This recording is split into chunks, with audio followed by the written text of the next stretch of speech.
Nous en venons au procès Barbarin ce soir. Le cardinal à nouveau devant la justice. L'archevêque de Lyon est jugé en appel pour ne pas avoir dénoncé les agressions sexuelles commises dans son diocèse par le père Prénat. Au mois de mars, il avait été condamné à 6 mois de prison avec sursis. Jean-Luc Boujon, sa ligne de défense n'a pas bougé. Il dit ne pas voir en quoi il est coupable.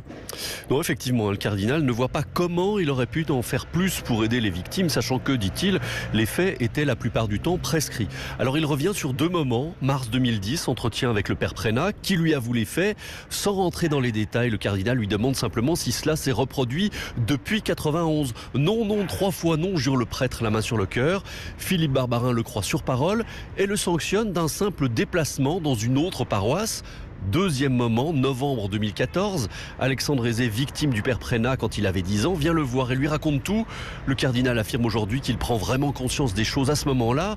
Il écrit notamment à Rome pour savoir la conduite à tenir et à la barre, il affirme tout à l'heure: j'ai aussi demandé à Alexandre de tout faire pour trouver d'autres victimes non prescrites pour qu'une action en justice puisse être lancée.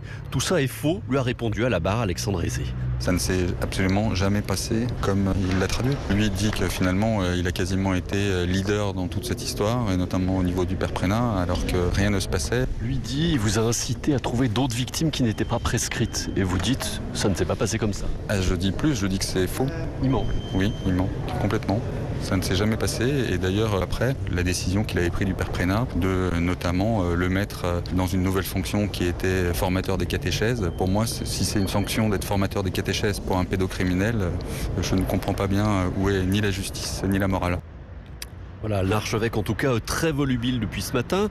Comme il est plutôt ménagé par le président, eh bien il prend le temps de s'attarder sur des dates, sur des détails sans importance. Le tout a duré à peu près 3 heures. Un contraste saisissant avec les victimes, parties civiles qui, elles, n'ont parlé qu'à peine une petite heure alors qu'elles étaient 9 à attendre leur tour. Jean-Luc Boujon en ligne de la Cour d'appel de Lyon pour Europe 1.